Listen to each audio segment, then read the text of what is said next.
press in the Down Beach Current were notified of this meeting. A copy of the same was posted on the bulletin board in the municipal building. Would you please turn off all telephones, electronic equipment, and we're going to stand for the flag salute. Attention, salute. Pledge allegiance to the flag of the United States of America and to the republic for which it stands, one nation, under God, indivisible, with liberty and justice for all.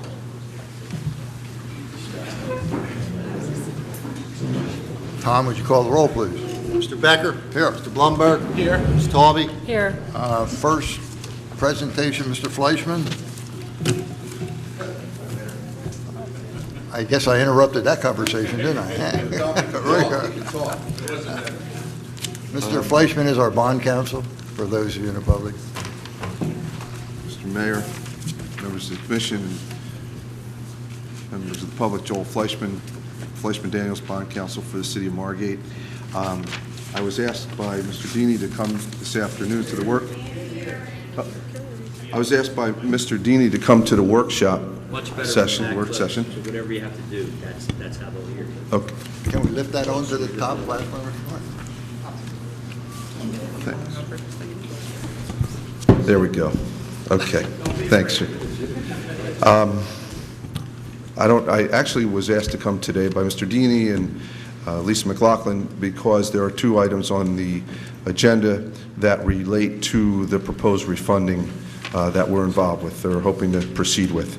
And I don't know how much background you honestly or want me to go into, Mr. Mayor, but we did go out on sort of requesting proposals, and we received two proposals over the last week or so. One proposal from Janney Montgomery Scott, a second proposal from RBC Capital Markets. We had Phoenix Advisors. Joe, can I interrupt Yes, you one sir. second? Just for the public's information, would you explain to them that we're trying to get better rates and refinance Sure. money? Okay. Just by way of brief background, a refunding transaction is essentially, we made this presentation a few months ago to the commission where we explained that it's much akin to, let's say, a mortgage refinance. The city issued bonds in 2006. Those bonds were in the general interest rate of 4.25, 4.25 and higher. And since that time, the interest rates have substantially come down. They were especially low in 2012, and that's when we began to look at the possibility of refunding or refinancing the 2006 bonds.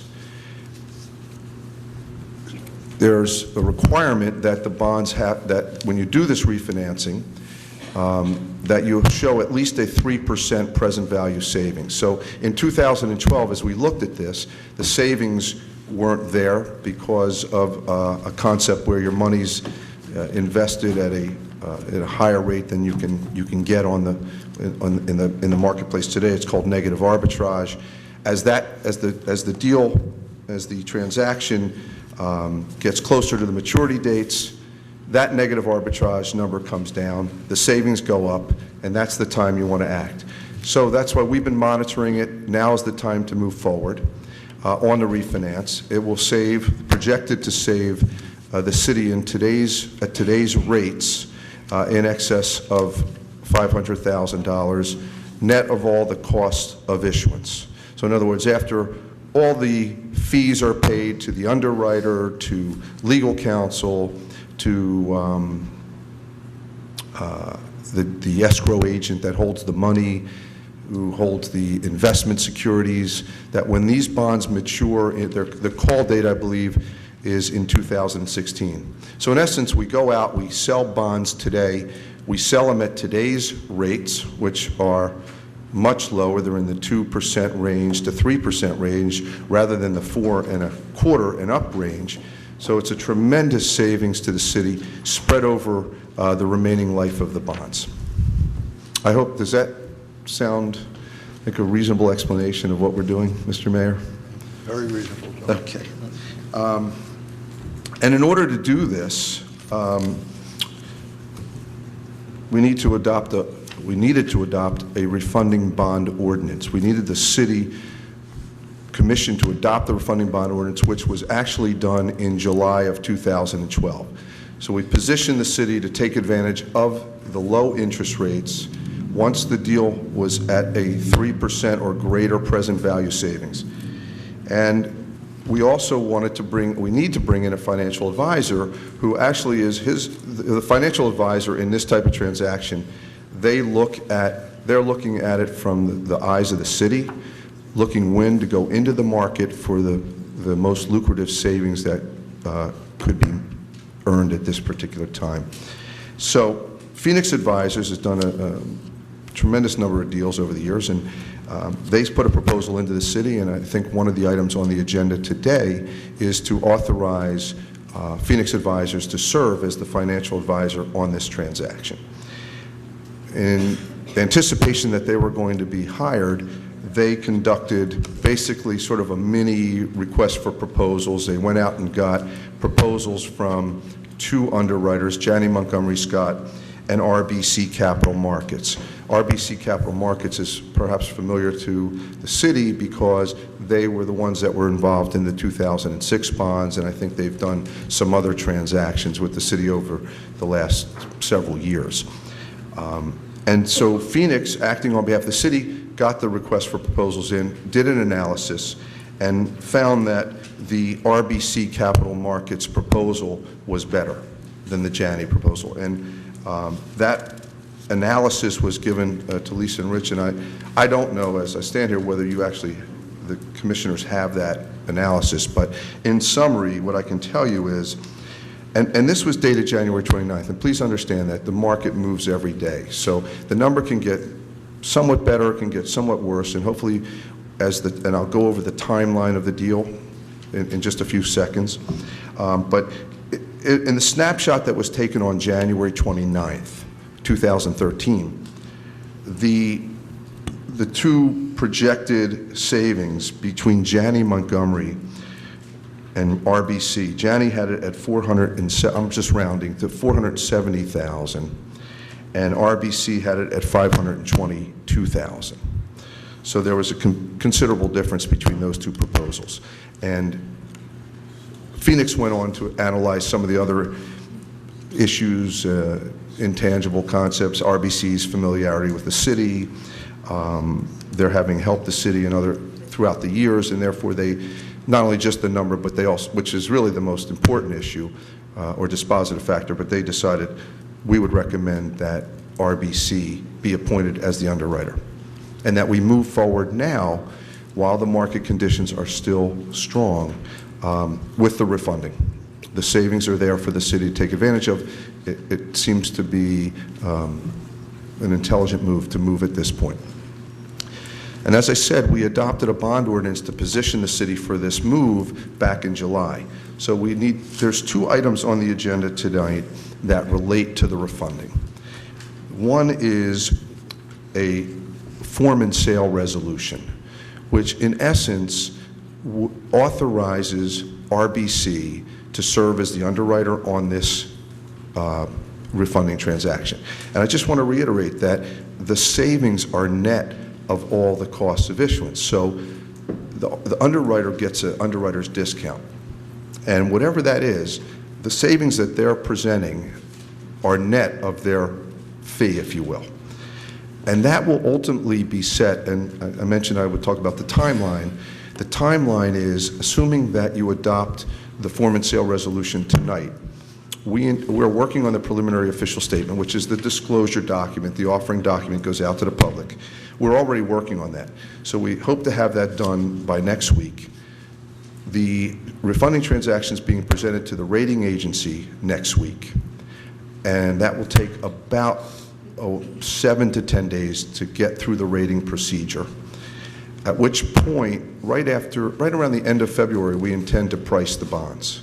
So hopefully the market will actually be even better by then. And if it's not in a good shape, we won't do the deal. All this is really predicated on significant savings to the city. If it's not there, we can suspend the deal until it is. That's the beauty of it. And there's no out-of-pocket cost to the city because everyone that's involved, even including myself, doesn't get paid until the deal closes. So there's no exposure for moving forward. So we have this form and sale resolution on the agenda tonight, and that basically says we hire RBC, we designate them as our underwriter. Let's move forward with them, authorize the mayor, CFO, the city administrator to sign documents that need to be signed, to publish the official statement, and to move forward with the transaction as ultimately presented in a final pricing phone call that Lisa will be on, that Rich will be on, that ultimately the final numbers will be known to you, and you will then confirm those by a subsequent resolution. So that's the first resolution that's on tonight relating to the refunding. The second, I think, is much simpler. It's just really appointing Phoenix Advisors as the financial advisor on the transaction. So that's essentially where we are. Thank you, Joel. Just for public information, those would be resolutions 40 and 41 on the public meeting agenda. Thank you, Joel. Keep up And the good work. I'd like to add, I'd like to say thank you as well. Joel, Rich, Lisa, and Tom spent a lot of time on this to date, and we are excited about the opportunity. We think we can save a substantial amount of money. So we'll keep our fingers crossed, and thank you. Hopefully when I report back, Commissioner, at the end of the transaction, the savings will be even greater. Thank you. Thank you for the opportunity to be here tonight. Next up would be Mr. Berger from the Margate Business Association. Thanks, everybody. Nice to be back up here again for yet another sales pitch. I'm up here again to talk to you about what our programs are going to be for the upcoming year. I'm going to try and be brief and spare all of you an explanation of what FunFest is, what Latour de Down Beach is, and what Beach Stock is, because you've all attended them. So I'm not going to bore you with that. We did have a little bit of interesting feedback over the last couple of years from the survey that we sent out to all of the residents, all the taxpaying residents of Margate. One of the things that they were very adamant about is that they would come back if we figured out some good reason for them to come back later in the year. From a business standpoint, naturally, one of our goals is always to try and extend the shoulder season, both opening up the early part of the season and the late. September is a pretty busy time of year for us at the MBA because we're not only running our Latour de Down Beach, but we run our marquee event, the Fall Fun Fest by the Bay. There are only two real changes in 2013 that we're proposing to you. The first one, as a direct result of the survey and feedback from the businesses, was to open up another event, and we would like to propose that to you right now. It's going to be called Celebrate Margate. It's an event that will be scheduled for the weekend of November 1st and November 2nd. It is our way of introducing our way into the holiday season without getting too much holiday involved. Some of the components would include, over the two-day event, it wouldn't necessarily be like some of our other events where we have a central area, like FunFest is a central area in one spot where we have all our vendors. This is an event where we would draw together on Saturday all of the resources of all the other nonprofit clubs and organizations, the synagogues, the churches, the JCC. Let them have a way to express their own intro to the holidays. Naturally, the businesses would support it with sales on Saturday. Sunday would be a citywide open house for all of the realtors. We'd have trolleys in town. We'd have all the restaurants in town participating by having tastings. It would also be an opportunity for us to do one of the things that all the surveys told us we should be doing, which is spending a lot of time focusing on our pets as well. To be a big pet parade, a Santa Paws, all sorts of things, a citywide a treasure hunt for kids and for adults as well, kind of a scavenger hunt. So we're looking at putting this event on the 1st and 2nd. It would be a great way for us to extend the season. It is probably the single largest change in what you see before you in the proposal that we put together each year. The only other addition to our schedule of events is something that the mayor asked us to coordinate with the fire department, and that is for us to get involved in the September 11th tribute. We're thrilled to do that. We'll have some meetings with the chief shortly, but we foresee having a larger event than we had this year, getting the board involved in it, get the school kids involved in it, make it a real nice morning. So that'll be the only other real change in the addition department. From a proposal department, the only other thing you'll see that's not there is that we have pretty much removed the entire city marketing effort that was always incorporated as part of this proposal each year. There was an advertising campaign, there was a media kit, there were a variety of other things that the city needs to do on a regular basis in order to promote itself, but we are just, for the purpose of isolating the events that we're doing, we've taken that out of the proposal this year, and it will be discussed at a later date. So I hope you enjoyed reading through yet another 20-page MBA proposal.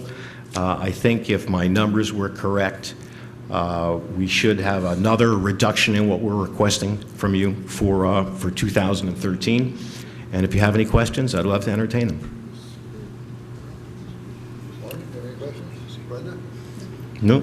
I have none either. Mayor, I'd just like to thank Ed and Emery for all the meetings we've had dating back to last fall, and I think we have a really excellent program. And the only other change that perhaps I missed Ed saying is this is a fixed amount, this $75,000, whereas last year it wasn't a fixed amount. And basically, we're buying the services for the MBA to produce these events for us, together with, of course, our assistance and partnership with Public Works and police activities. But rather than us getting into their books and them getting into our books, they're a separate organization. We're not reimbursing them for things. We are actually buying this service. And so ultimately, over the years, as a community, have grown with the MBA with these activities. But this is an extraordinary professional service, and they're the producers of it, much like producers would produce any show for you. This is multiple shows over the year, and the responsibility is theirs, and we pay them accordingly. Thank you. Ed, I just want to, personally thank you for all that your association does, and you personally for all that you do. I think you guys are great for the city of Margate. Thank you very much. Thanks, Mayor. We like it here. We all do. Mr. Abbott. Sorry to wake you up. No, I'm just reading this proposed ordinance. I just got handed from FEMA. What's that? So we do the... Save Lucy. Save Lucy? You're- Mr. Helfand is here, I see. I asked him to come. I had received a request yesterday. Apparently, there's an SBA loan being processed to repair hurricane damage at the Elephant, world-famous Lucy the Elephant. I believe it's approximately $99,000, and it requires the city as landlord to agree to allow the Lucy Committee to go forward with that loan application through FEMA and the SBA. Mr. Helfand, it's all yours. Thank you, Scott. Also here today representing Lucy is our board president, Dr. Dominic Patina. To echo what you said, we sustained significant damage at the Beach Grill building during Hurricane Sandy. Fortunately, the monument itself wasn't that badly damaged, and there was some minor damage at the gift shop, but most of the damage was happened on the Beach Grill building. We went to FEMA, and of course FEMA only, as you know, helps homeowners, not businesses or nonprofits. So they directed us to the SBA, back and forth for several months, finally came to terms with the SBA. They're offering us a $99,600 loan at an interest rate of 3% for 30 years. The payment equates to about $428 a month. Now that loan will be reduced by the amount of money that Lucy receives from insurance proceeds. To date, we've received approximately $16,000 from our 3 flood policies. We have to file an amended flood policy for damage to the substructure of the Beach Grill building. As soon as I get direction from the city's building department on what we actually have to do under the building, I will submit that to our flood carrier for an additional claim. Damage to the monument was limited to her feet. Her back feet were submerged in about 4 inches of water, and the wood floors in there had to be replaced. That work is ongoing right now. Damage in the gift shop was limited to the crawl space. There was about 9 inches of water in the crawl space of the gift shop. We lost some plumbing, we lost some air conditioning equipment, and there was some mold down there. All of that work has been completely done. It's finished and paid for. But from what I understand from Ron Day, all of the electrical wiring, the plumbing, the gas lines, the soda lines, communication lines that are underneath the snack bar have to be replaced because they were damaged, they were flooded, compromised by salt water. In addition to that, there's extensive damage to the decking around the beach grill and to the main deck to the side of the beach grill.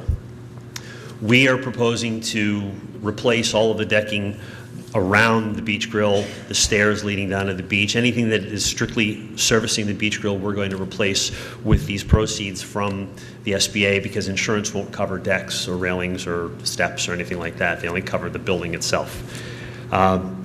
Then there's going to have to be another discussion with the city at a later date about damages to the deck itself and to the handicap ramp that goes from the deck down to the beach. We're looking for some support from the city to repair that. That deck is approximately 37 years old, and it was in bad shape before the storm. Now it needs to be replaced. I also want to let you folks know at this time that we are in serious negotiations with Lou Ventura of the Greenhouse to lease the snack bar building from us. He has proposed, or we proposed to him, a 5-year lease with a 2-year option. He wanted a 10-year lease, but our lease with the city is up in 2019, so we can't encumber the beach grill beyond that until we extend our lease with the city for the land. So we've been in discussions with Louis and his attorney and Dr. Patina and myself, and pretty much have agreed to the terms, just ironing out some final details, but it's a win-win for us, for the Greenhouse, and for the city that Louis will be running the beach grill for us if everything goes according to plan and the beach grill building is repaired and restored.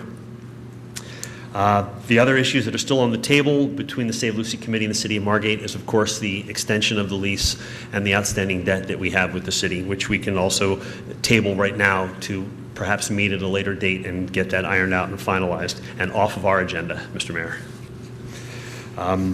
You know exactly how I feel about that. Anyone have any? So this letter that Scott has, I presented to him a couple days ago, was part of the loan documents that the SBA sent to us, and it's pretty much just a standard one-page letter that the city is signing off that we do have the lease with the city and everything is in good standing.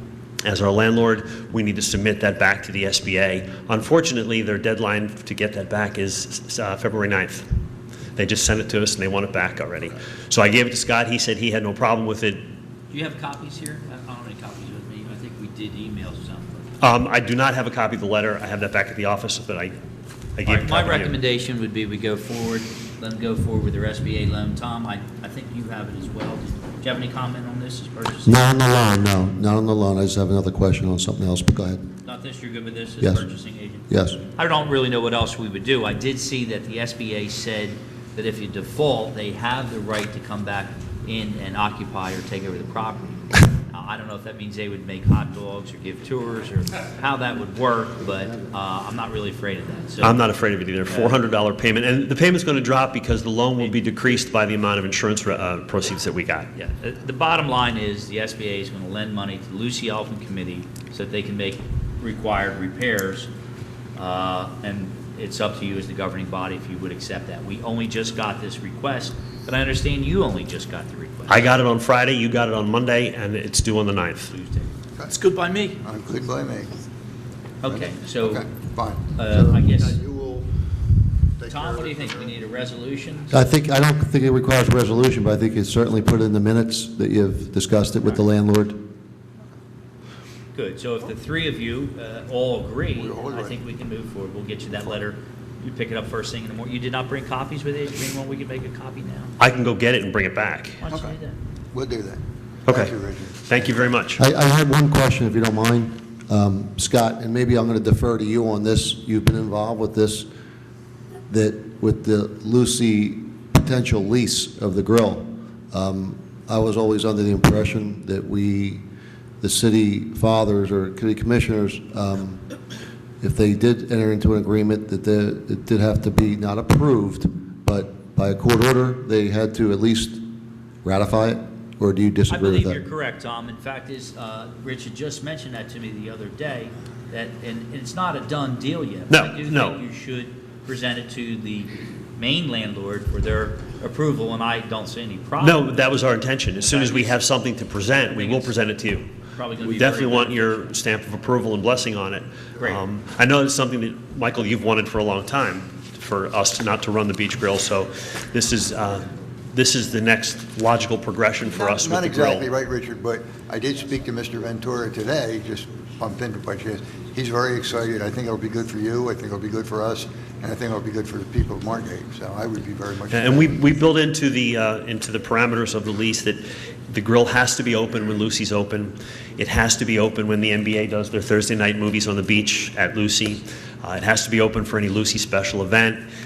We have the right to control the signage and the color of the building, and to make sure that Lucy's integrity as a landmark is never compromised. But it's a great thing for everybody involved. I agree. Thank you. Thank you very much. Scott, What else, Joe? Rumson Avenue bulkhead is next. All right, Mayor, Commissioners, and assorted administrators, and whoever else, I sent this to you. It's another one of these problems where there's a city property extending along the ocean front at Rumson Avenue. It's approximately 7 foot to 8.5 foot wide. The property owner wants to, I believe he's going to build a brand-new home there. The bulkhead is in deplorable condition. I walked down, looked at it the other day myself. The offer is in to acquire or swap title of this strip of land that is landward of the bulkhead, and in return to construct a new bulkhead. Now, how much new bulkhead? If you're familiar with the property, there's a street end there, Rumson Avenue. This is something you're really going to have to study. I think Eddie's had a chance, and Tom had a chance. Mr. Deeney, Rich and I mentioned this briefly. You have a number of these properties where there's city-owned strips of land between the bulkhead and the actual property line. You might remember last year Essex Avenue tried to make a deal, but as it turned out, the Margate Pier actually owned 1 foot in there. But here it's strictly city-owned, and maybe Eddie could put some further light on this. Yeah, apparently, this occurred at several properties up and down the beach during the bulkhead restoration that was done after the 62 storm. At least that's what it appears. They just came in and put bulkhead wherever. And so we have the issue of these bulkheads placed outward of the property line, and the people have been occupying it. The Rumson Avenue street bulkhead, especially the piece that is parallel to the ocean, the actual street end, is in very bad shape. The return is also in bad shape. So, historically what we have done is try to work out an agreement with the homeowner for some new street end bulkhead in exchange for these parcels. Scott, Ed and I spoke with Bednarik, the assessor, about the value, and Ed's got to get a value of the replacement of the street end, and then see if we can get a free bulkhead out of this. Yeah, I mean, I think where you have to go is you've got to try to establish square footage value of the land they're talking about. In this instance, it's 620 square feet. We have this post-Sandy hit on our real estate values. It's going to be a little bit difficult to value. On the other hand, a bulkhead is anywhere from $800 to $1,200 a foot. Right. The bulkhead on the subject property fronting it is 80 feet, but then it L-shapes out, and it runs another, 50 feet out before you get to the end of Rumson Avenue? Probably 100 feet. 100. Maybe 100 feet. Yeah, it's okay. pretty far, it's pretty long. So let's get a figure. We'll go that way. I'll report back to you at the next meeting. We already had done this to some extent in another street end. Yes. It would be a great opportunity for the city to get a new bulkhead and a piece of land that they essentially use now as their own property now. That's been that way for Well, at least since this March storm is 62. And this 620 square feet will be added to the assessed value. Would they be taxed on it? Is that what the question was? I Yeah. couldn't hear you. Yes. Yeah, it would. Yes, it They would would. be, yeah, Yeah. good point. Yes, it would. Their lot would get bigger, that is true. So, how about we come back to you in 2 weeks? Give you, I don't know if we're going to get an engineering estimate to it? Oh, yeah, I'll have something done real quick. That's an easy one. What's the height, will there be a higher height if we did get a new street end bulkhead out of that? Will that go higher, Jimmy, Ed, or? Well, I think without surveying it, but the Rumson Avenue bulkhead is pretty high. Okay. I think that's one of our better height bulkheads. So whatever we did, we'd put back at least at that elevation. If not higher, we'd have to see. Okay, Okay, that's it. that's it. Mr. Blumberg. Okay, my turn. This is pretty much, as far as I'm concerned, something that everyone is probably already aware of. And my proposal is for a resolution that we would send to the governor and to our state legislators to petition them on our behalf, to get involved on the behalf of all of Margate, and hopefully there's other towns that are already doing this, to petition the governor and our senators that these preliminary FEMA maps are a real hardship for our city, both short-term and long-term. What we've done with the help of a lot of people here at the table, Tom and Ed, Scott, Rosie, we've put together a resolution which would model a resolution that the county is looking at on the whole. It would come from Margate.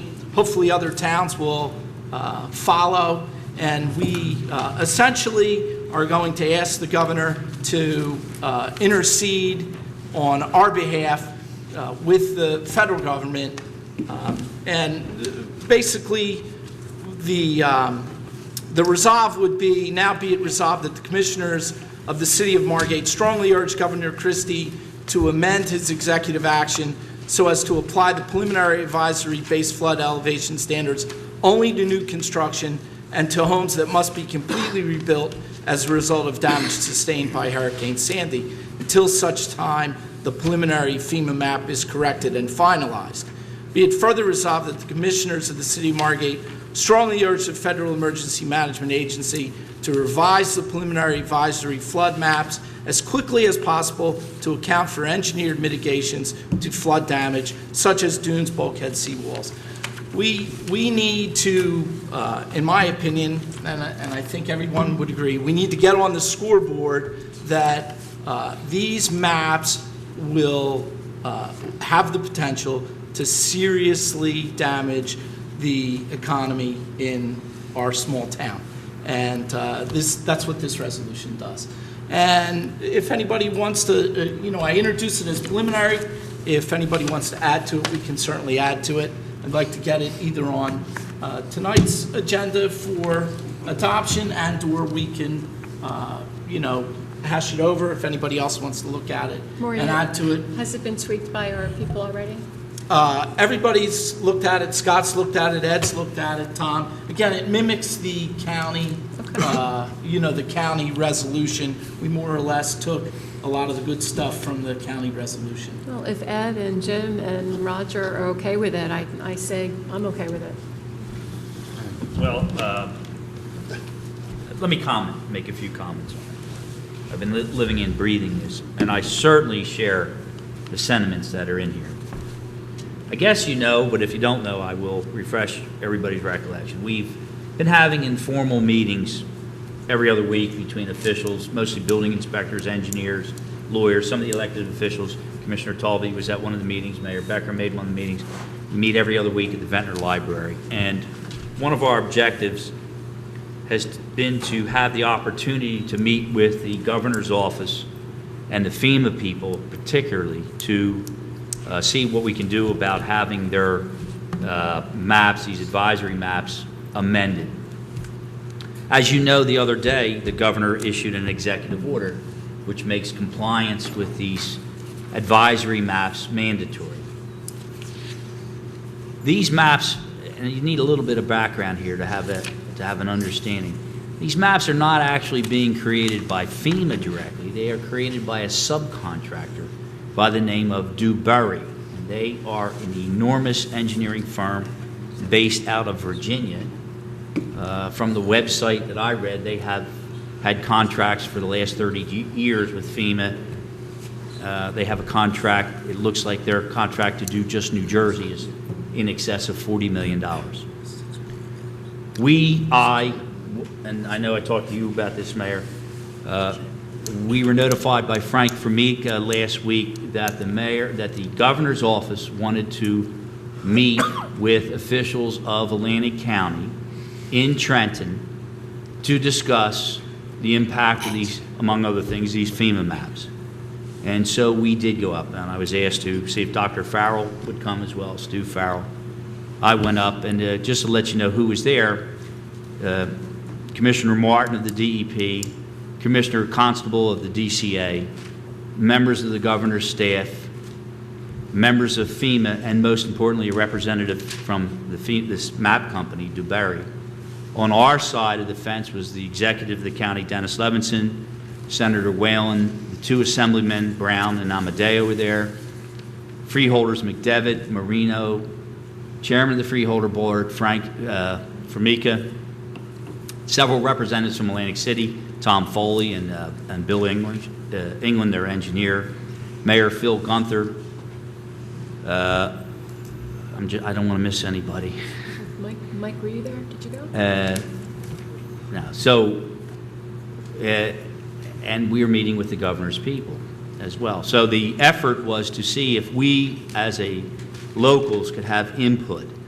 And Stu Farrell did do a fairly good presentation to explain to the FEMA and DEP people that these maps with these V-zone designations are, we believe, erroneous.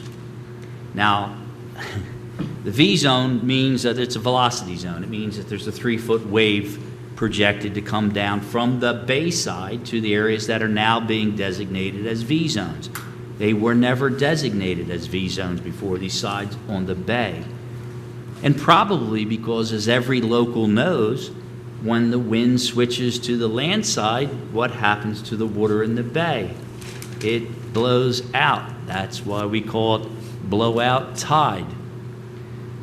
But these computer models are based on the worst case possible hypothetical storm, and they will not account for that fact that when the wind switches and blows from the land, it doesn't create waves on the bay side of the island where these designated V zones are. It creates a blowout tide. And they also don't account for the fact that a town like Margate has bulkheads.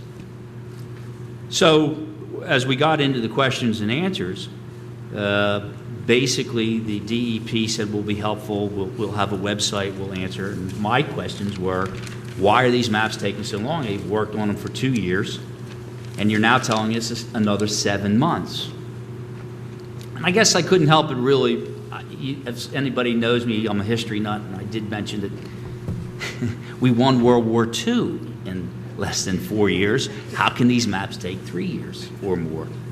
And I don't know if that was appreciated or not. But we're going to be hanging in for a very long time before these maps are actually completely adopted, because there's a long appeal process.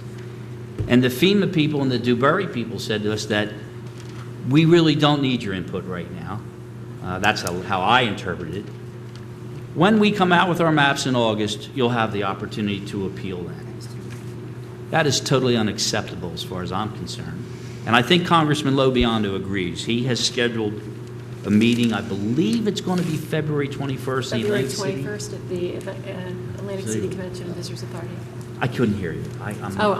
It's February 21st at the Atlantic City Convention and Visitors Authority. So what we are doing is we are assembling a team to see between the congressman and the governor if we can get some input on these maps, because I, in my heart, believe they are dead wrong. I don't think there's any cause to designate V-zone and all those ramifications that follow. Your home has to be 15 feet up. Your flood insurance rates are as I've said before, and I've got copies of it in print now, if you're 4 feet off in the V zone, you're looking at about $20,000 a year in flood insurance. I don't know how they can possibly do that, but that's what it is. And Scott, is it true, are we in Margate alone 60% V zone right now? No, not 60. I think we're more like, what, 20, 25? Don't forget all the bay. Yeah, all the ocean And front. the Margate inside the south end. You guys would be in a All better these zones. position. It's a huge amount, but I don't know if it's 60. It's, No, it's not. but it's a lot. It's a lot. Okay. It's much more than it ever should be. Yeah, I Now- 40. 40%. In conjunction with this, and I know I'm talking a lot here, but I'm trying to, there's a lot of information here. As you probably know, and I've told you before, Stu Farrell's probably one of the most knowledgeable guys I know on mapping and floods and dunes and beach replenishment. And we had asked him at our informal meetings, in fact, as everybody was pretty relieved that he would come, to give us a proposal. And what we're trying to do at this point in time is come up with a funding mechanism. Now, Stu is, as an expert, I'm just going to be candid about it, he's very, very cheap. I have a proposal, $9,500 to represent not only Atlantic County, but also, I believe this is Cape May, although he put Atlantic County on here, that he will analyze their maps and come up. Now, when I talk to him, he's got them dead on. He knows exactly the programs they're using. He explains to me. I am absolutely convinced that this giant firm, the way they're constructing these maps is wrong to our detriment. So we are asking, and I think Frank Formica's spearheading this drive to see if the county would fund this so that we have our own map expert. I know that the Atlantic City, I know Eddie has volunteered his services as engineer. We need to put together a response. Now, in reading the websites and the newspapers from up north, our neighbors to the north are also responding. In fact, they're going a little bit more ballistic than us. They're talking about lawsuits. They're talking about fighting the federal government. I'm not quite there yet. I'm optimistic that our congressman might be able to get FEMA to listen to reason. I can't see how they think a 3-foot wave would roll down Amherst Avenue in as much as the marshes are about 200 yards away. You don't have adequate fetch for the wind to build up a 3-foot wave, and then it hits a bulkhead. It seems to me like common sense, but don't let that rule the day.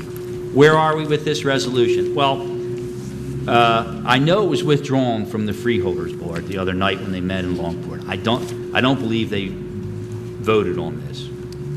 And I think it's because knowing how sensitive elected officials can possibly be to criticism at times, possibly, maybe, the reference to the governor's action, although well-intentioned, is devastating to us. I know I've said that myself. I'd leave that up to you guys if you want to do that. I can tell you that I think we're going to assemble a team representing Atlantic County. We are going to have very good evidence that the maps are wrong. I don't know where it's going to go. I hope and pray that we convince them, because I realize how devastating it is. And if we can't work this out with FEMA, and it's FEMA, it's not the governor. I understand what the governor did. He had to make a decision that affected the entire coastline. I happen to disagree with it. I think it's bad for us. It might be good for Monmouth County and Ocean County, but for us, it's not. So I leave it up to you three. Hey, Scott, on this subject, do you want to go over the letter that was sent to the mayor about the... Yeah, Mayor, I just had a chance to read this. This is the proposed ordinance. This hurts our ICC money also. We're We finding just- out. Yeah, this is dated February 4. What did this come in yesterday? No, Monday. Monday? Well, it's dated February 4. What's the third? So whatever. It's a model ordinance for us to adopt the advisory maps. And I always love it when I see it's voluntary. Yeah, it's voluntary if you don't want the money. But if you want the money, it's not really voluntary. It's sort of mandatory. So if we want to go with the aid that's out there available for our people, we would have to adopt this ordinance. Is that correct, Jimmy? That's correct. Ed, am I saying anything wrong? No, that was what I was told, and Jimmy and I have had this conversation many times, and Now, I'm just That's the getting way a it's hand of it. They had mentioned this at Monday, that it would be coming out. Well, Well, here it is. We already have a flood control ordinance, by the way. This is not something brand new. It's just something adopting the new advisory maps that are still being worked on and aren't finalized. But if we want the money, I think we're probably going to have to adopt this. Free board, I know there's a mention in here, free board, Jimmy, will we keep still at 1? Yes, 1. And again, free board, that's another foot in height. Direct question, FEMA people said they wanted 2, state said 1, state said on Monday, go with the 1 foot free board. So basically, we can adopt this over and have it ready for the next meeting. I wish we didn't have to adopt this, but... Do we have to adopt it in its entirety, or can we say we're adopting a portion of it? We'll study that, I'm sure, but I'm pretty sure if you leave out... A lot of this we already have in our ordinance. The appeal process, the variance process, that's already in there. I'm familiar with it, but... It does say, Scott, that it's recommended we adopt. It doesn't say we're required to adopt. Again, they leave a loophole. Well, I know, it's recommended, but then they'll withhold the money. So, to me, that's a gun to your head that says you better adopt it, or else. Why don't we do this? Why don't, Scott, you look at that, Eddie, yeah. get and, back to us at the where's next Roger? meeting. We have Roger involved with this Could- too, Mayor. Maury, would you be willing to hold your resolution until the next meeting, until we can put the whole program together? Absolutely, but, I think that we should consider looking at the resolution independent of the ordinance. And I don't think we should tiptoe around and/or worry about politics of who, what the governor, we're not assaulting the governor here. We're just saying that this program is onerous to the residents of Margate, really onerous. I have people coming up to me every day begging me as a city official to speak on their behalf. They are afraid that they're going to be, losing their homes, that they will not be able to afford to repair and or live in their homes. And that's how serious it is. We risk, I can't tell you, we risk property values, pummeled, just falling to levels that are unthinkable. I think we all share your concerns. And again, and I appreciate that, and that's what this resolution at least will be able to say to the residents when they come, hey, listen, we're out there for you. We're going to bat for you. So what is your preference? I think that we should tweak it. Let Scott and the team review it, and then we'll vote on it next meeting. That's fine. Okay? I'm fine with it. You got to think these things through. You know what, I'm okay with waiting if that's what you both want to do and tweak it, but I think we need to be proactive for our residents, and we do need to speak out now before these advisory proposed maps, whatever they are. I understand the ones coming out this summer are going to be advisory, and we can have public comment on them now, but let's have public comment on them now so when we can be a little closer to where we need to be when they come out the next time. And on this note, over there on the table are some talking points and a list of your legislators to contact. Again, they're suggested talking points, and there's a couple of websites to go to for more information. So as individuals, you can call and, let your voice be heard. One last thing. I was at the Freeholder meeting the other day, and Mr. Abbott's name came up, and I just want all of you to realize how noted he has become as part of this process. I think the chairman of the Freeholder Board said, as only Scott can say, I quote him exactly, Scott, so I personally want to thank you on behalf of all the people of Margate. We are all three of us here are working for the people. We're doing what we can in different ways. It's a tough position to be in. I feel for a lot of people. We speak to, all of us speak to a lot of people all the time. And the confusion caused by this and the lack of solid answers really murks the water. It makes it very difficult, but we will continue to do what we've been elected to do, and that's represent the people of Margate. And Scott, so thank you for what you do. Well, thanks, Mayor, appreciate it. We will now go to department head reports. Does anybody have anything important? It's almost 5 o'clock. Jimmy, why don't we start with you? I think, Scott, Mayor, we need to send a letter up to the DEP right away stating that there's not enough time to adoption. It usually takes about a month to adopt an ordinance, doesn't it? 2 readings, 45 days? I mean, they want it in 10 days. So I think we send a letter stating that we're working on the ordinance or something. We'll talk about this later, okay? I agree, and thank you for saying that. I feel like we all need to digest that information first. And really, I haven't even seen the letter yet. Yes, it says they need 10 days to write their office, so I think we just send them something stating that we're working on it and give them the designated, whoever the floodplain manager's position is. And that's my department head meeting. Agreed. Go ahead. Okay, real quick, the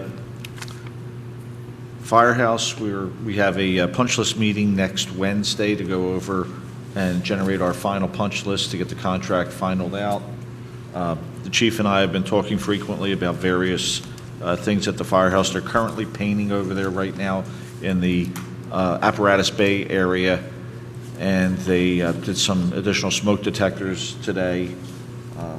There's 2 more that the code official would like to have installed, so they have to do those.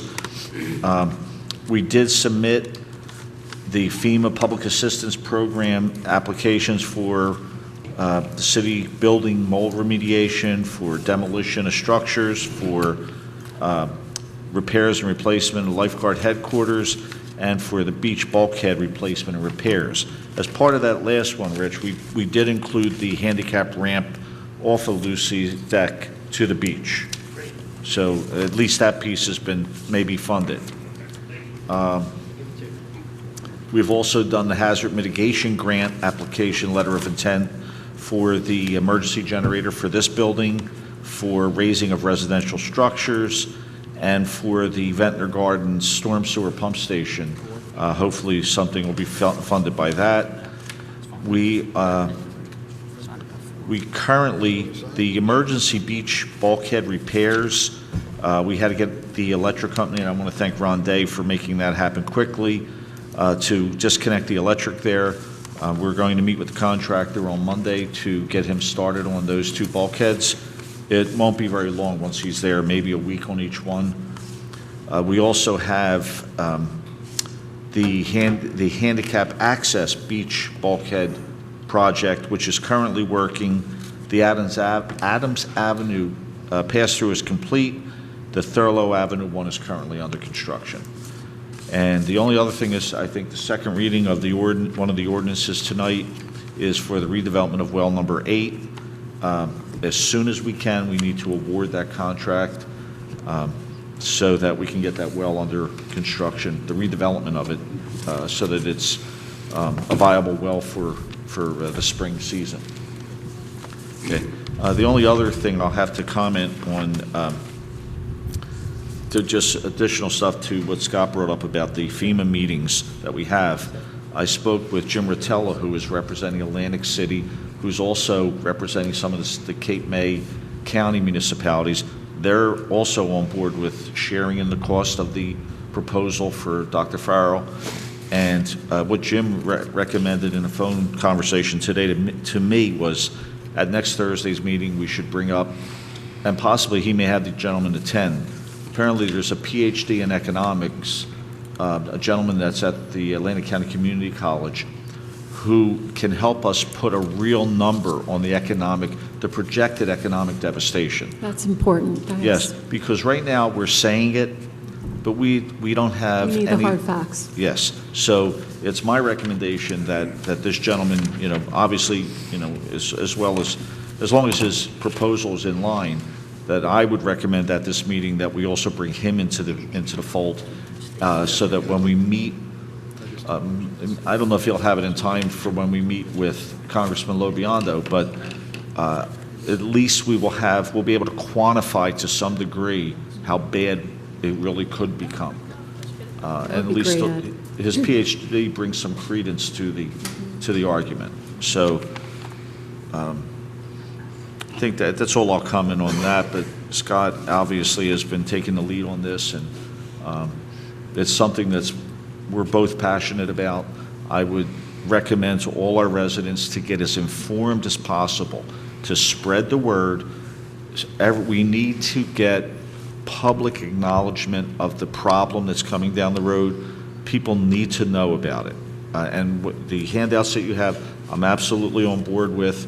We need to express to our legislators individually how displeased we are and what fear we have of this. So I'll get off my soapbox, but that's it. While we're on the subject, as a result of that meeting on Monday in Trenton, the DEP published, or FEMA published, some answers to some often asked questions, which was put online. I made a copy of it. There's copies available at the desk as you go out the front door if any of you would care to get it. Thank you. I won't keep you. Frank. Yeah, over the past couple weeks, we had a couple small storms come through at night. We were out on the streets. We expect tomorrow to be mainly a rain event, but at the tail end of that storm, we're supposed to get at least 2 inches of snow.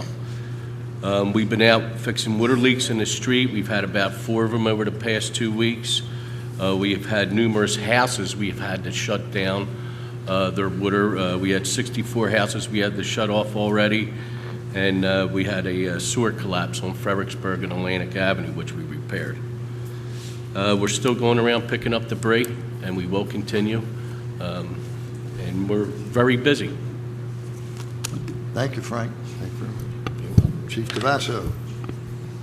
As Engineer Wahlberg already stated, the firehouse is nearing completion. We're getting there, and things are going good, and operationally, everything's going well. Thank you, Tony. Lisa?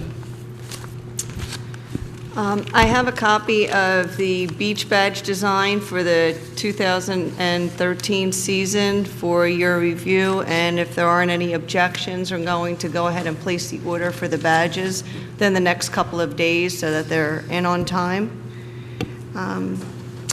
I signed off today on the second project with FEMA for this pertain to emergency preparedness measures for a total of just over $175,000. So that's the second one, and they're still working, I'm in constant contact with the FEMA representatives. They will also be out next Wednesday to meet with Frank for a site visit to go around again and observe the damaged property. To date, we've received $38,000 from our flood insurance for damages to Public Works Building and to City Hall. That was just in advance. I still have not heard the final amount determined by the adjuster. And we've also received $78,000 from the JIF for damaged assets, which were determined by the adjusters as totaled, and they're going to be removed from the city lot. I'm waiting to be contacted by them. It should be within the next few weeks. And Chief, I'll let you know when that takes place. Let's see. I forwarded you a request that was sent from the JIF, and it was requesting municipalities to pass a resolution to oppose proposed legislation that could potentially have a significant impact on workmen's comp rates and become costly to the municipalities. And what this legislation was proposing is that it was shifting the burden of proof to the employers if employees were claiming that they were injured as a result of something like cancer. So if a firefighter went out claiming that, his cancer was due to his job, it would be, we would have the burden of proving that, which could be very costly. So right now, it had been tabled, but they are expecting for it to be proposed again. So I'm asking if you would like to proceed. They had sent a sample resolution opposing this. I don't know if you had a chance to review it. I could send it to you again. Is your recommendation that we adopt the resolution? Yes, it would be, because it could have a I'm significant okay with that. impact. Okay, then I'll forward it to the Yeah, clerk. I got back to Lisa, yeah. Okay. I prepared a draft of the budget and forwarded it to Commissioner Blumberg, Tom, and Rich, so we will be discussing that over the next few weeks. And our AFS have been completed, and I signed off and gave them to the clerk's office to complete the signatures and submit. And one bit of good news is that in spite of everything, our financial condition has improved, and our surplus increased in 2012 by almost $400,000, and we ended up with $3.1 million in surplus in our fund balance. So that's going to also assist us when we have our interview with Standard & Poor's next week for our bond rating. That's all I have. Thank you. Mr. Deeney? Thank you. I have a couple things, but I think I'd like to follow the good news with some more good news. The assessor has filed the rateable base for January for 2013, and the rateable base number is $3,500,555,050. So it's just $3.5 million, almost to the penny. That's an increase last year, and that's an increase of about $14 million. And that's a net increase after we take away those who filed for flood damage, which obviously occurred at the end of the year, and there was special legislation allowing them to file for flood damage and seek amendments for the 2013 year. So even with that, there has been building going on, and there's an increase. And I don't believe there's going to be too many municipalities in this coastal area with increases in a rateable base. So this information is available in the assessor's office, and I think it's filed in the clerk's office as well. Is it not, Tom? I missed one part. Did you say that this was our 7th or 8th consecutive year of a rateable increase or not? I didn't say that yet, but thank you, Tom. So that's good news as well. Now, obviously, what Commissioner Blumberg said is the future, and the future is not as bright as what the present is right now. But for 2013, I think we're in real good shape. The biggest concern that I have at the moment is finding a replacement for the registrar.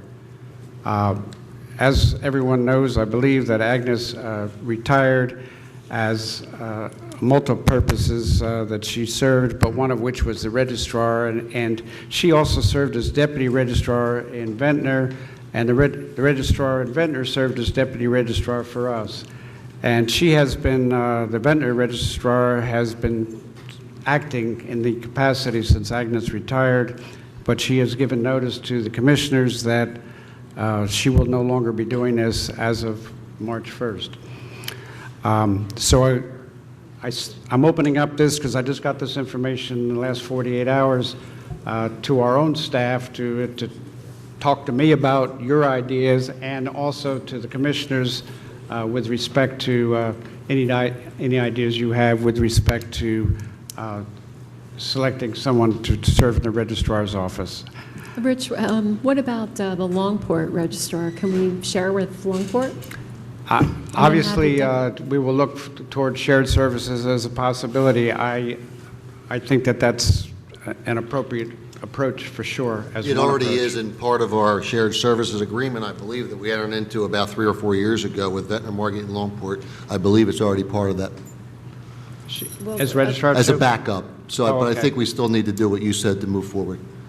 Yeah, whatever, as I say, this letter went to each of the 3 commissioners, and they handed it to me, and I'm kind of opening it up to all of our ideas on how to resolve that. So I'll reach out to you in the next week. I want to just briefly mention to the commissioners and to the public that we've been actively undergoing negotiations for various periods of time with various groups, because almost all of the employee groups have their contracts ready to be renewed. The furthest along we are is with the Beach Patrol and the Fire Department, and we are writing up a final draft contract now to come to some agreement with the parties. We've preliminarily come to agreement, but once you put words on a paper, sometimes things change. But I'm hoping to have something in your hands prior to the next commission meeting for the fire contract and the Beach Patrol. The police were not as far along, but I'm optimistic that we'll reach an agreement fairly rapidly after the fire and Beach Patrol with police. We are sitting down for only the second time with the Public Works and clerical workers. I think it's next week. But that's generally where we are. The goals for 2013 are a couple. Primarily from the city's standpoint, the goals have been and are continuing to be, and we're receiving good feedback from Fire and Beach Patrol relative to changing quite substantially the wage structure for new employees. As we replace employees over the next several years in all of the departments, we want to extend the period of time between minimum salary and maximum salary by a considerable number of years, so that people don't reach maximum salary after 3, 4, or 5 years. And that's a trend that's happening, throughout local government in New Jersey, at least. And it's fairly well understood that goal is a reasonable goal. It's just a case of how far you stretch it and what the actual numbers turn out to be. With respect to current employees, my personal philosophy, and based on the experience that I have here, there's no intention for anyone to be hurt with respect to losing a job, dropping salary, or not getting some increase for 2013. And in some cases, I'm looking to substantially make opportunities available to current employees to advance beyond what previous contracts might have allowed them to advance. We have a significant, I'm going to speak specifically about Public Works because we haven't gotten into it, but Frank and I have talked a lot about the Public Works workforce, and we're trying to recognize a much greater differentiation between skill levels and to reward people that have been here for a long time that are very dependable and have higher skill levels even though they're currently in titles such as laborer. Yes, they are laborers. We expect them at times to be laborers.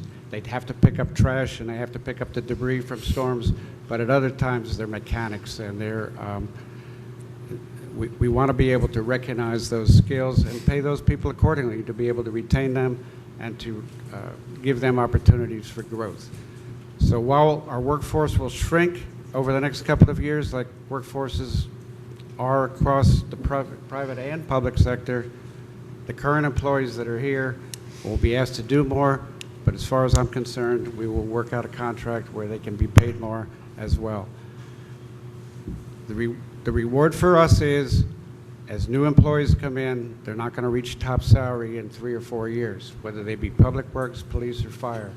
They will reach top salary. They will be able to retire at top salary, but not after 3 or 4 or 5 years. And that's what the current contracts provided, which is not necessarily unusual historically with contracts in the past. They're not bad contracts, but that's the philosophy that we're going under. And frankly, from my experience, it's working quite well so far. Thank you. Thank you, Rich. Scott, do you have anything else? No, Mayor, I think I pretty much covered that. Tom? Just a couple of things. Scott, I spoke with you earlier and Ed Wahlberg briefly about the Black Seal status and that contract that the Board of Ed sent to us. Do you want to touch base on it? Yes, absolutely. We have of course, we have the contract coming with the school board. We're going to be receiving title to this building that you are currently sitting in, hopefully within the next, within less than 30 days. I'm not sure what day. And as a part of that, the Black Seal individual who handles our existing boiler, there was a proposed contract which I've circulated to you. Now, as I understand it, we have an individual already in the Public Works who is in the process of getting his own Black Seal. Well, I don't think this will affect the transfer of title to the school property, but I do believe the Board of Ed thought that this Black Seal would be coming to work for the city of Margate, or at least as a assist us with our boiler. So the details, Tom, I'm not really sure. First off, I don't know when our guy will actually have his license in hand that he can really take it over, but I would assume the Board of Ed will be flexible. They wanted a contract that would run out. How long, Tom? I think it was almost a year. Yes, it was. And I don't think we need that because we're going to have our own Black Seal. We have our waiver right now that doesn't expire for another couple months, and then the heating season's over, and then by then, the employee may very well have his Black Seal. So with with the governing body's blessing, we'll relay that message back to the board and have some flexibility or the right to terminate this contract. So we're not locked into having to pay for a period of time we won't need that licensed individual. Don, you have anything else? Yes, there was another item we discussed weeks back, I know in staff meeting, I'm not sure here, a minor item, but if you move forward on a purchase through state contract, which in this case was a vehicle pickup truck for the building department, approximately $24,000, with state contract through Warnock Fleet. We tried to gather bids, but nobody could even touch their price. So if it's acceptable, I believe the money's set aside.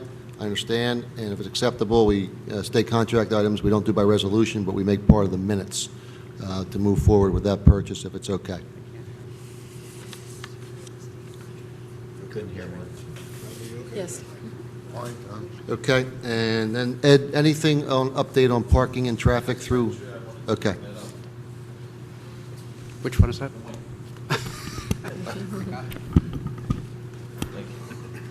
Okay, Frank and I met regarding the utilization of Sumner Schoolyard as parking lot. Apparently, there's some issues starting to develop with parking, and what we looked at doing, there currently is there are a set of gates that are on Vendome Avenue. Frank's guys would be able to take the curb and the sidewalk out, put a depressed curb and an apron in, so we would have access into the lot. Additionally, we would look at putting another set of gates on the Union Avenue side and a similar curb cut and apron so that we would have traffic flow through. To still be able to utilize the two play areas, the basketball court and the play gym, that the playground equipment there, we looked at where we would have to install some additional fencing, because you don't want to mix the playground area with the parking. But initially, I would recommend that Frank's guys get started on doing the concrete work, opening up the fence, and then laying out and seeing about getting fencing installed to fence off the recreation areas. We probably could easily fit 50 cars in there. We may want to look at after that 50?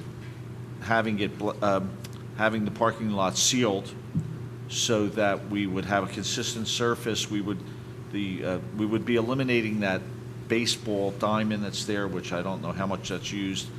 But if we sealed the parking lot, then we could restripe it and have a viable parking lot for City Hall. It also would still be available for the neighborhood during a storm event to be able to put their cars in, like everyone has for years. So I personally think it's a great idea. One of the things that's always bothered me, one of the very few things actually since we've been here, and Chief, you should maybe be involved in this. I was going to talk to you about this. Every time I come here, Winchester Avenue is completely parked with our employees, and there's really no place for, the taxpayer to come. And that would certainly help alleviate Surely. that. So maybe you could look, Chief, and see what we could do out there. I was privy to a meeting prior to this. That's what kind of. So they kind of. Anything else, Ed? Ed, I might just ask, before we start, Frank really goes, could I at least see a sketch of what the fencing and what you're proposing? Actually, And how that's going to impact the remaining playground? Yeah, what I did was, and I apologize, I didn't get to my office today. I've been in town all day. I asked my draftsman to plot the site plan for the Union Avenue School so that we could do exactly that, give you a representation of what we're talking about. Okay. And we'll make sure, because we want to make sure there's still adequate recreation area. Absolutely. But at the same time, utilize the lot for parking. So. Okay. Thank you. Tom, you have anything else? That's it. Roger? Two quick items, Mayor. Since you passed the new major amendments to the zoning ordinance last week, Jimmy and I have had many approvals, applications, and building permits based on that new ordinance, and it's been a tremendous boost to the citizens and the contractors in town. And thank you very much for taking care of that as quickly as you have. On the hazard mitigation for the homes, Ed, or just for the public, we received over 1,300 persons who wanted to be put on the list for submitting to HUD for FEMA to FEMA for funds to raise their houses. Since that went in and the deadline passed, additional homes have been trickling in. People have been coming in and saying, I didn't have an opportunity to get on the list. I was out of town. I didn't get the message, and so forth. I've been taking the names and information and compiling them and keeping them in the hopes that we can, at some point, prevail on FEMA to add to that list. And I have a couple of dozen additional ones. Is there a mechanism, Ed, that we could send a letter, let them know they continue to come in, and we'd like to add some? What I will do is contact the county emergency management office, who's the collection point, and ask them if we have the opportunity to amend the application. Good. Essentially rescind it and resubmit it. Okay, good. I'll reach out to Vince Jones tomorrow. Okay, let me know. Thank you very much. I believe that I read in Sean's paper today that Ventnor has extended, and they are accepting people, they're accepting names for hazard mitigation. Am I correct in that? I was busy all day. Yeah. Is that basically what the article was? What's there must happened be is a way to do it. the county has extended the deadline, but we submitted prior to their extension of the deadline. I have to make sure that we can get that back, that it did not already go through the process or start through the process, which it probably didn't, but I just want to check with them. Cool. That's good. Okay, good. Thank you. Anything else, Roger? Maureen? I just want to report that we got, a couple months ago, we sent out a bunch of documents, the city clerk's office did, Frank's office did, and the municipal court, and we got to have them freeze-dried because they got damaged by the storms. So we got them back today, and we started going through them, and they did a nice job. They protected the integrity of the ticket. I was surprised. You could still see the signature, the disposition that had run with the water before. However they did it, they restored it. So I think it's money well spent. So that's it. Thank you. Chief Wilson?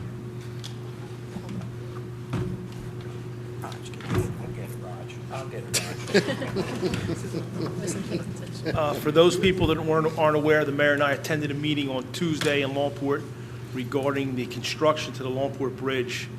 And we, in addition to probably another 100 people, were able to convince the county to go with the extended schedule and leave the bridge open, which is a great thing for us. So, Nice job, you guys. other than that, that's it. It was all the chief, he did. I heard your comments, too. Rosie, do read you have your anything comment. today? Okay. Brenda, do you have anything? You guys did that. I have something real quick. I'm bleeding again. If there's possible to have a silver lining with Sandy, I think that it's that we all seem happy and content here at Union Avenue School. So I was just going to ask Rich if it's possible to get Roger and Ed Wahlberg and Frank Rachetti and you and whomever else you think need to get together to start talking about, if that is indeed the case, maybe what our municipal landscape should be. So, I mean, we can talk about that later, but maybe we could plan another meeting. And do you think we should put, Chief, should we put the signs on Washington Avenue like we had in front of City Hall, the 15-minute signs out there, so when people want to come in and pay their water and tax bills, or on Winchester Avenue? The ones like we had on Washington in front of City. We can do whatever you want. Why don't you look at it, Chief, and make a recommendation? Okay. Anything else? Oh, no, thank you. Yeah, I have a couple of things. First, I want to thank Fred for all the hard work that he did in getting the city calendar done and out and together, and it looks great. So thanks for that, Fred. As usual, a great job. The second thing, and more importantly, I wanted to, I've been thinking as we've been talking, do we think that there would be merit, and this question is for Scott, in passing a resolution now to fund Dr. Farrell?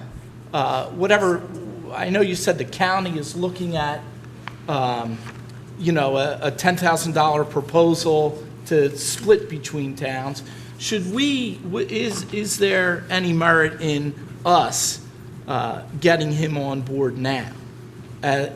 Or at least passing a resolution for our portion of, but, I don't think, I great think idea. that should be a sense of urgency here. And for the small amount of money, even if we funded the entire $10,000, and now I know $10,000 is a lot of money, but I think that the impact here is significant.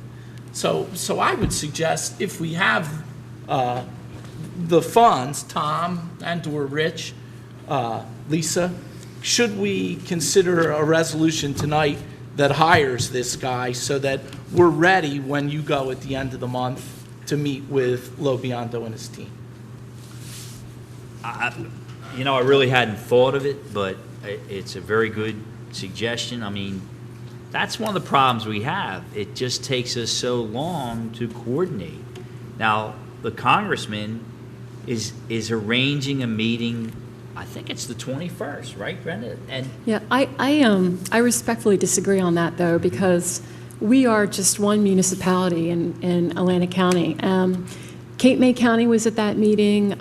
Well, I remember Brigantine, Ventnor, Margate, Longport, just to name a few off the top of my head. And I think it would be wiser to wait until the next meeting on Thursday to look at the total between Stu Farrell and the economics professor, Dr. Richard, I can't remember his last name, but I know him. He's great. He's really good.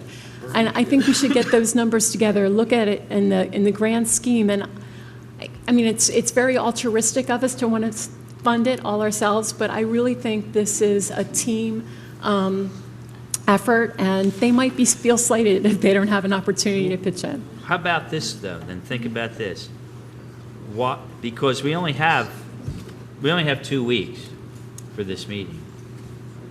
Let Margate be the leader and then say to its sister communities, because I think they're all going to willingly contribute. It just takes so long for the government to get in step and make it happen.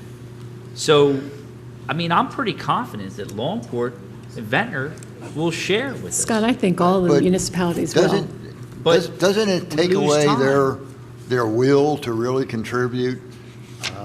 If we just go ahead and pay it, that's number one. That's number one.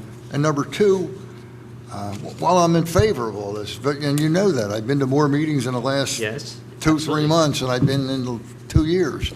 But are we doing the right thing for the people of Margate, spending our money like that? Those are my two concerns. I think this is so devastating to us. I mean, up north, they're hiring law firms now. They're talking. When you read the newspapers, like I read this Manasquan Belmar patch, which is almost as good as the Press and the Current. almost.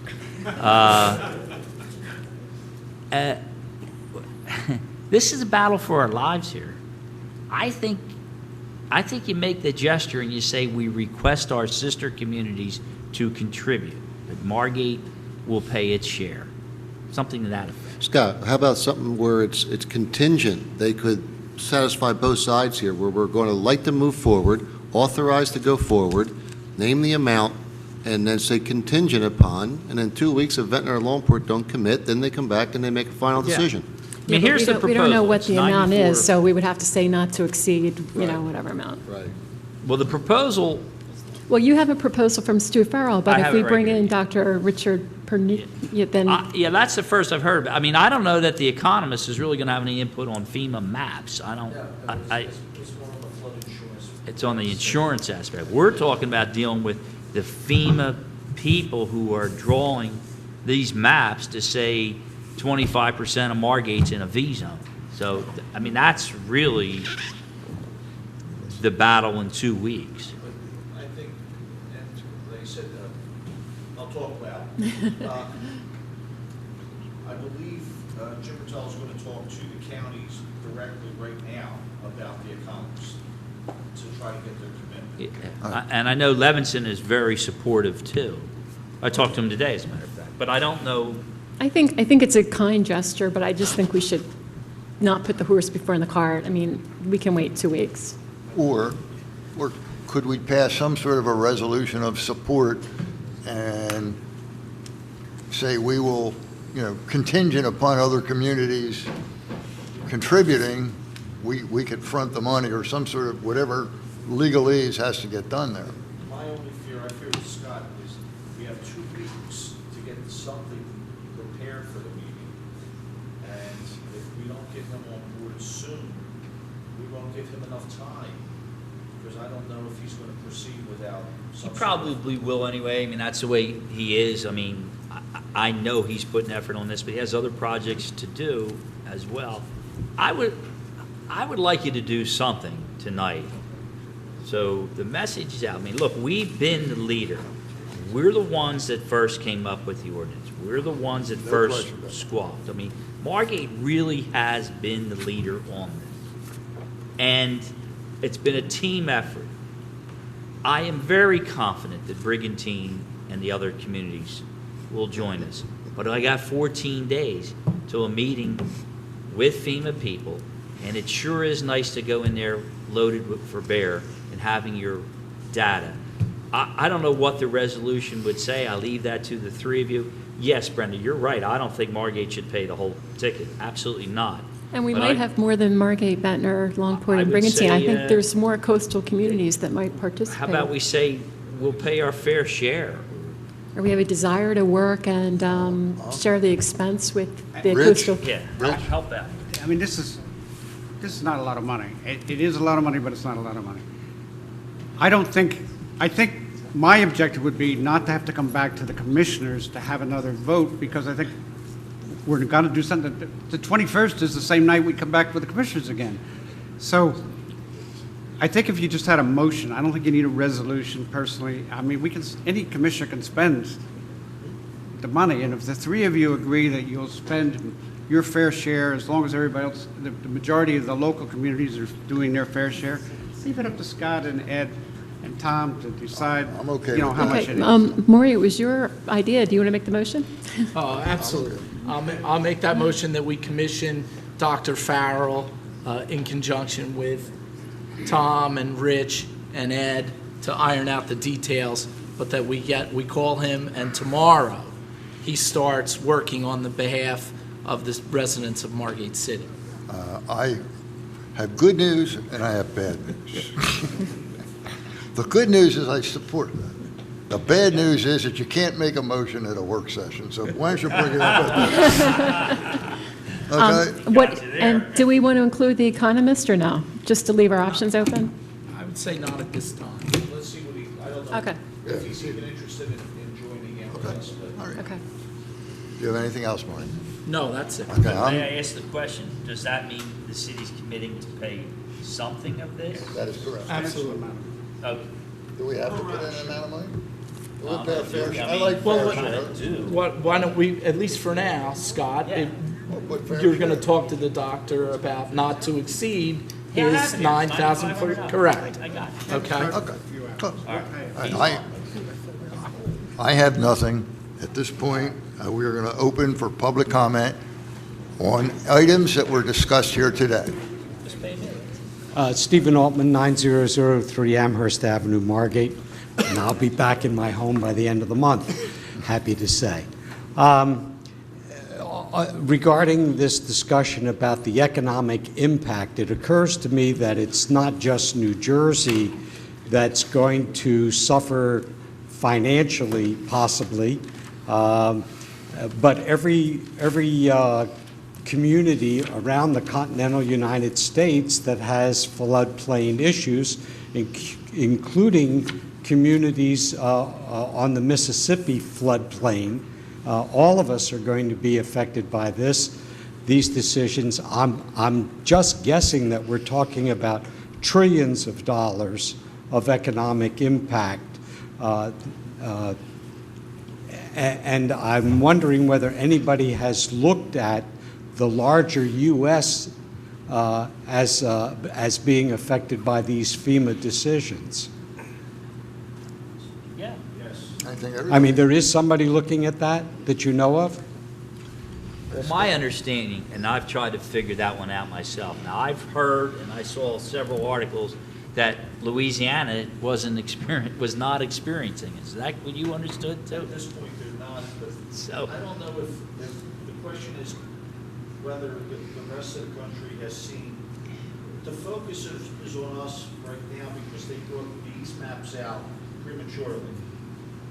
The rest of the country will probably be focusing on this and at whatever point they bring out the actual maps for comment. It's just, we're in a unique situation, Connecticut, New York, Right.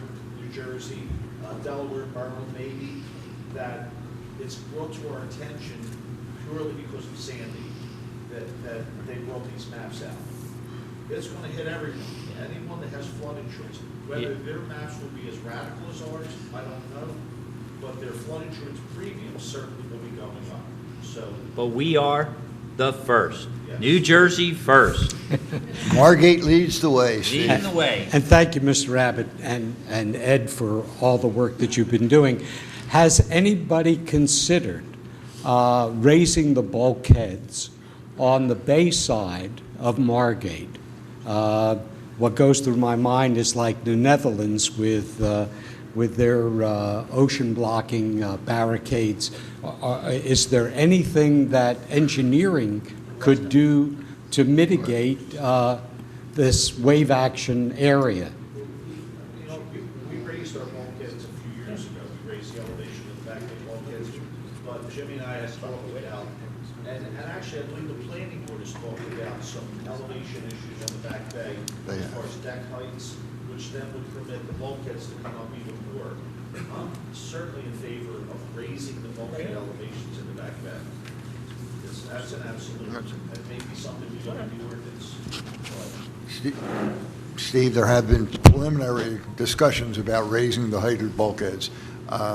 Going forward, I'm sure that will, develop somewhat, and we'll keep you apprised of what's going on. But Thank I you. think that should I happen. thank all of you very sincerely for all of your work during this crisis.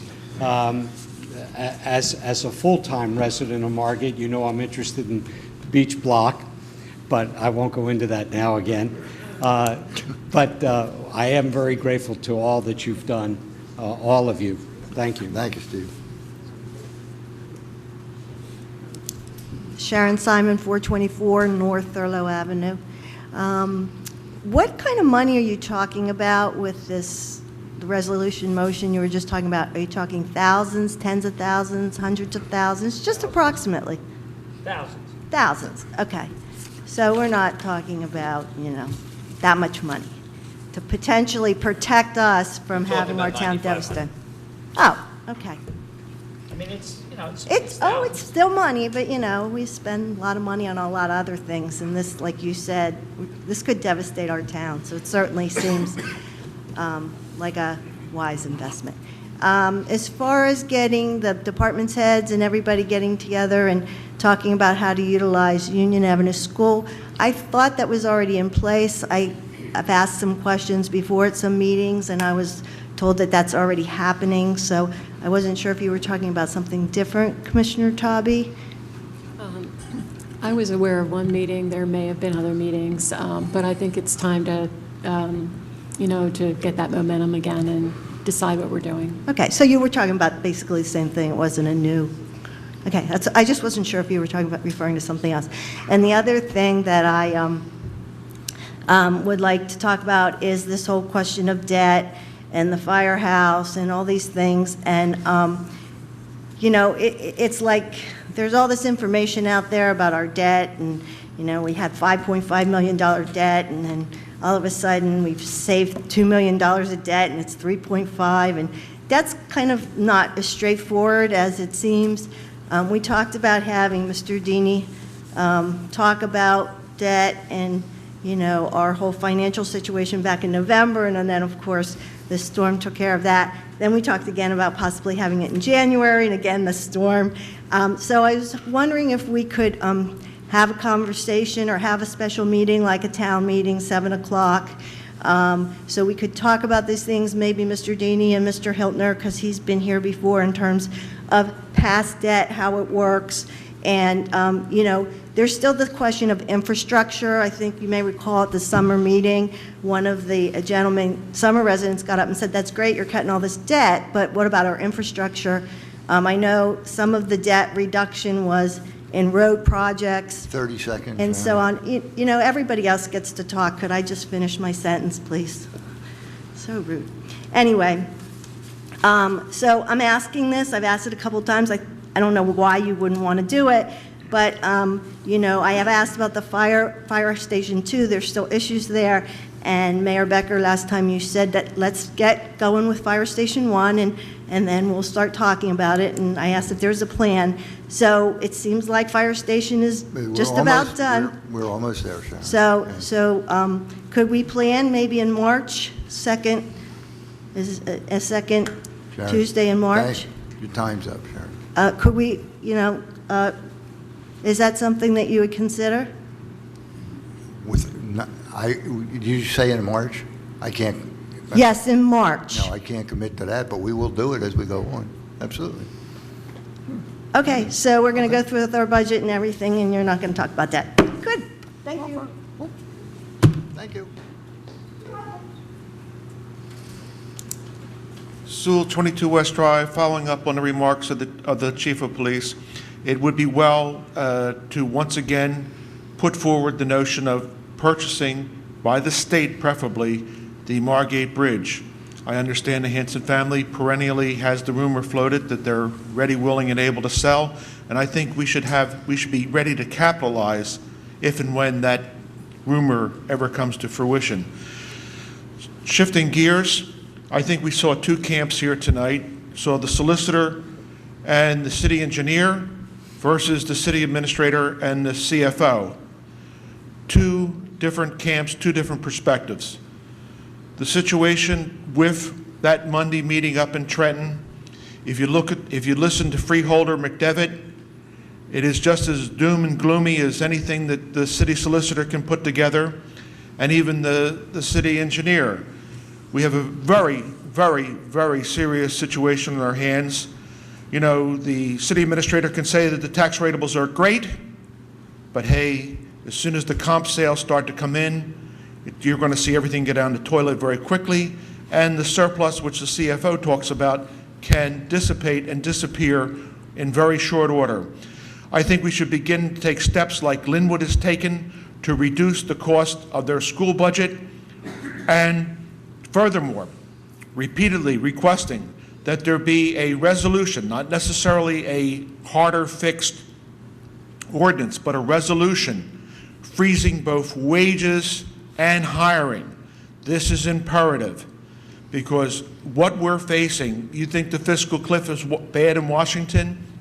When this thing comes to fruition here in Margate, and we're seeing rateables literally dropping like a ton of bricks, where the tax base will be radically changed, we should begin to anticipate that young families will not be able to buy in Margate because essentially the FEMA flood insurance premiums will exceed the cost of their mortgages. And therefore, the idea of not expediting the closure of the Ross School and not having any plan on board to do so is certainly short-sighted by this commission, and there should be action immediately undertaken to address these issues. I know 30 seconds, Mayor. You can keep those 30 seconds. Thank you, John. Anyone else?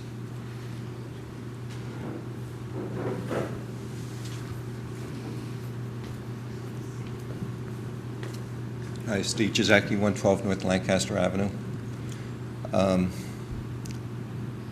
I know we talked about a lot of important things, but this is something that seems insignificant about the sign on Egg Harbor Township. Can I talk about that? No. The Steve, sign that was not discussed at the workshop. You can certainly bring that up at the next meeting in the public portion. Okay. Okay? Are you going to hang with us? If I have time. Okay. Anyone else? Is there a motion to close public comment? I'll make that motion. I'll second. Mr. Becker? Yes. Mr. Blumberg? Yes. Mr. Talby? Yes. Motion for adjournment? I'll make that motion. I'll second. Mr. Becker? Yes. Blumberg? Yes. Mr. Talby? Yes. As usual, we'll take a very